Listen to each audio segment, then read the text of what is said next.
morning, my pretties. This is October. It's spooky season. Is it the season of the witch? Is this your idea of a witch? Halloween is a great time and to enjoy all that is spooky. And it's fun to think of witches this way. But the reality is, witches don't look like that. That's just how they're portrayed. And it's fun. It's all in fun. But a lot of people sacrificed their lives a long time ago. Some weren't even witches. They were just labeled as witches because they were defiant or independent, or they used herbs and things and rituals. This is the definition of a ritual. A religious or solemn ceremony consisting of a series of actions performed according to a prescribed order. And it's all about intention, really. It's all about purpose. And anyone can use an intention in a good or in a negative way. But it is spooky season, so we have to include a witch story. And since I wrote this book and own the rights of it, I'm going to pull out a story from this book. And the story is set in Morgan County, Tennessee. In Morgan County, Tennessee, you can visit some beautiful scenery there. One of the places that I would encourage anyone to visit is our Brushy Mountain State Penitentiary that has been out of commission for a very long time. You'll see a picture of it come up. But it's worth taking a tour there to see how the prisoners were treated. Lots of fascinating stories. There it is. That's the historic Brushy Mountain State Penitentiary that offers tours. But more than that, there are a lot of ghost stories associated with it, and they have ghost tours too. So it's spooky season. I encourage you, if you visit East Tennessee, to visit Morgan County. But this story about the Witch of Old Gobey takes place in Morgan County. So stay with me for just a moment. I'm not going to read the whole story to you. You have to buy the book if you want that.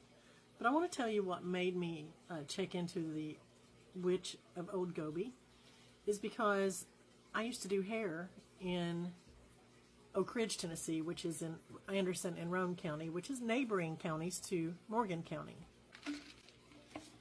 And I kept hearing about the old witch's house in Morgan County. And it was very hard to find because it had been abandoned for a long time. Weeds and trees and such had kind of grown up around it.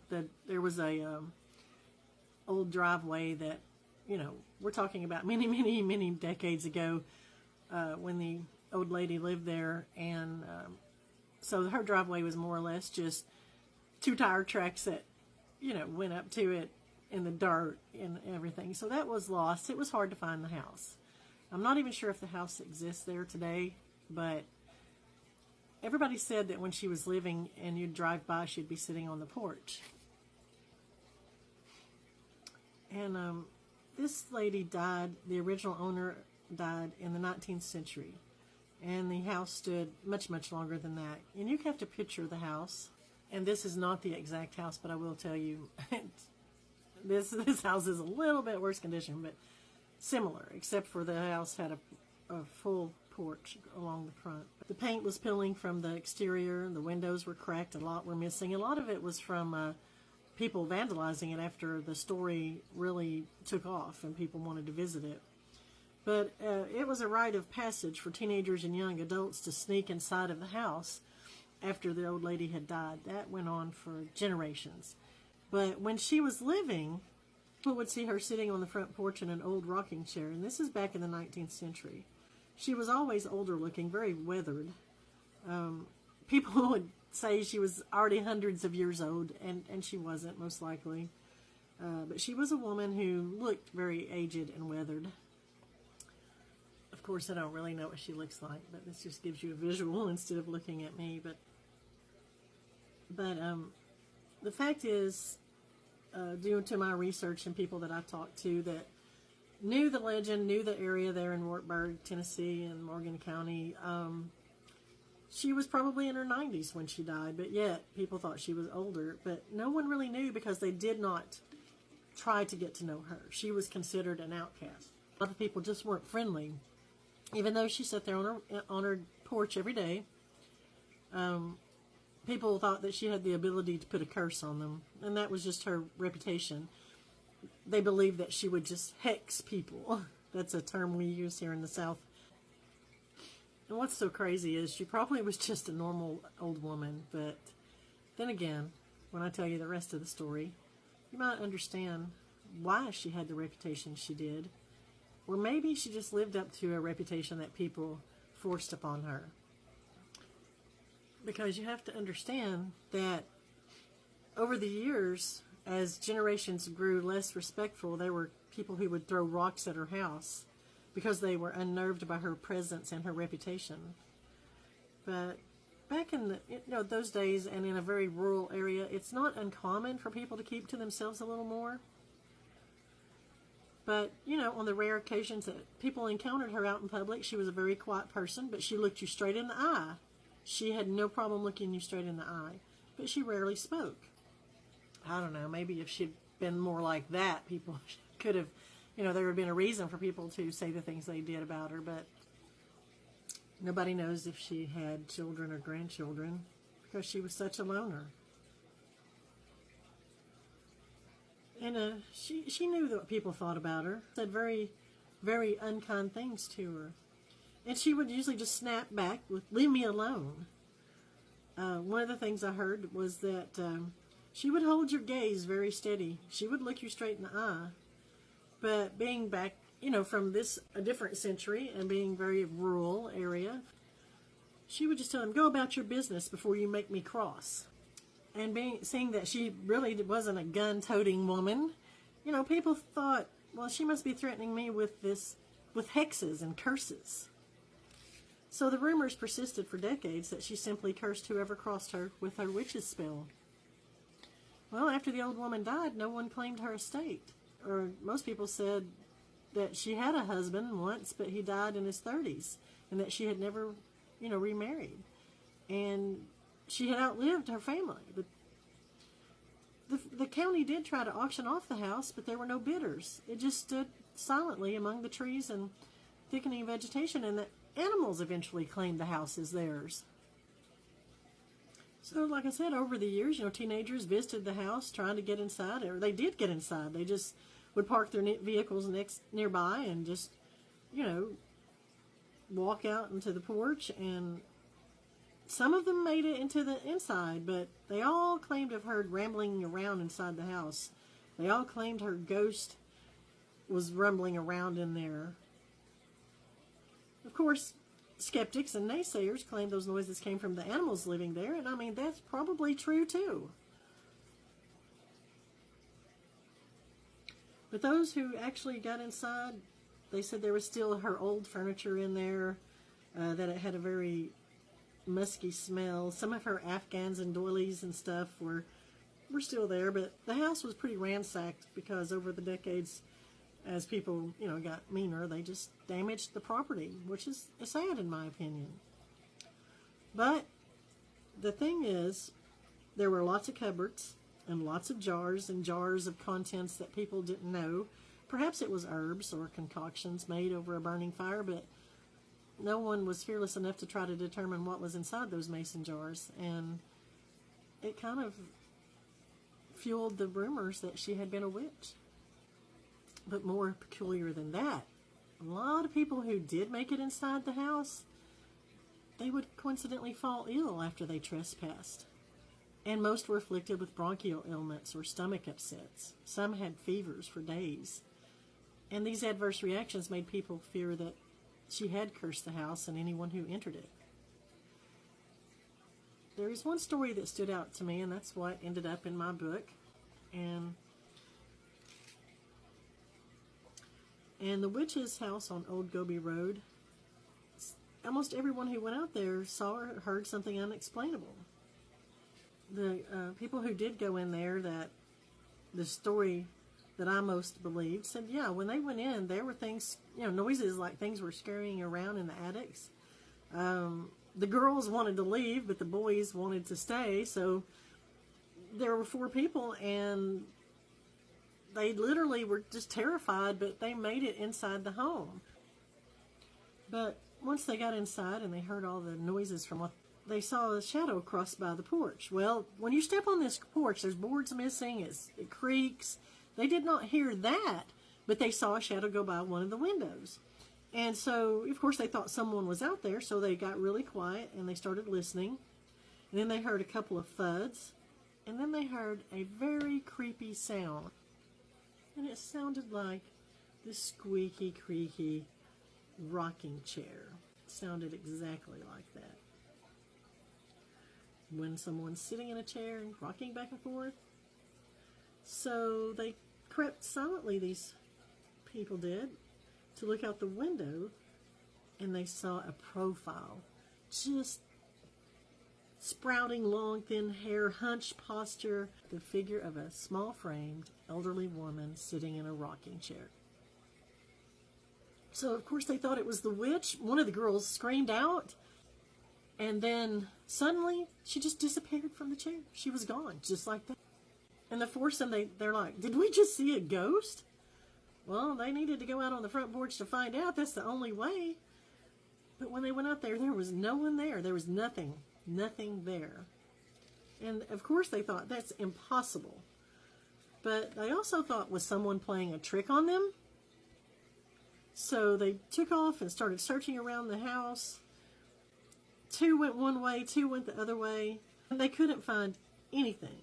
But one of the girls, nearly tripped over something at the corner of the house. It was an old mason jar buried beneath the dirt. So she picked it up. Well, she had to dig it up a little bit out of the ground, but she pulled it up, and it was caked with dirt, and it was so hard to see the contents. But they didn't like what they saw. It seemed to have stuff in it that, well, from what they could see through the dirt, that included hair and, I don't know, maybe tiny bones or something. But before they could even attempt to break it open, they heard a noise. It sounded like someone was rapping on the window.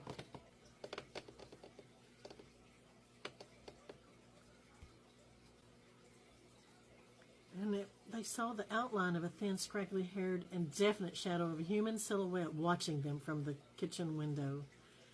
Of course, they dropped what they were doing and got the heck out of there. They didn't even take the old mason jar with them to figure out what it was. But they all claimed to have seen it. 4 people claimed to have seen and heard these things. And there were all of those other accounts of people who had gone in there and they had fallen and their foot went through the porch and they broke their ankle and stuff like that, which they blamed, of course, on the witch, the curse of the house.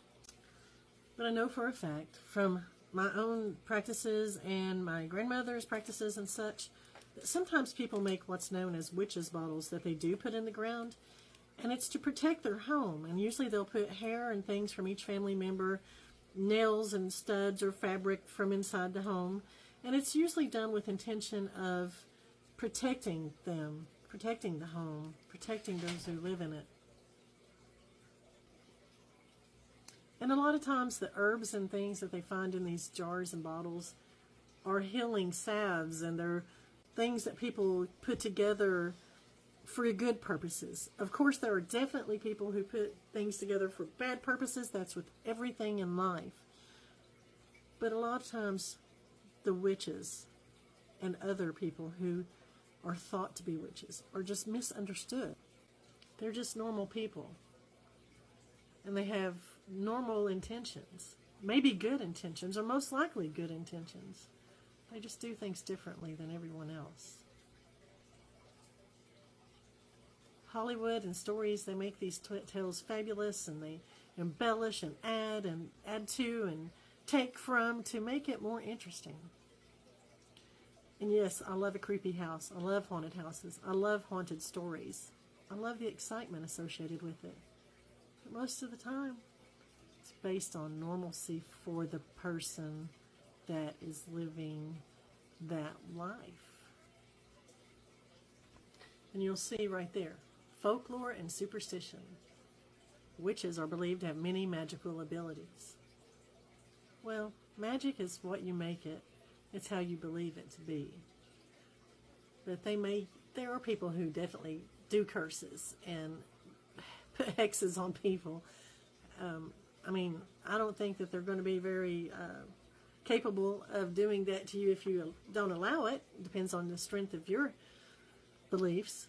Definitely people work with the spirits of the dead for prophecy and divination. People use potions and poisons, unfortunately. And puppets, which would be like wax or clay images of a person, kind of like a voodoo doll. Runes and symbols and things like that. And the term witchcraft is usually used to describe the act of using supernatural or occult powers to harm others.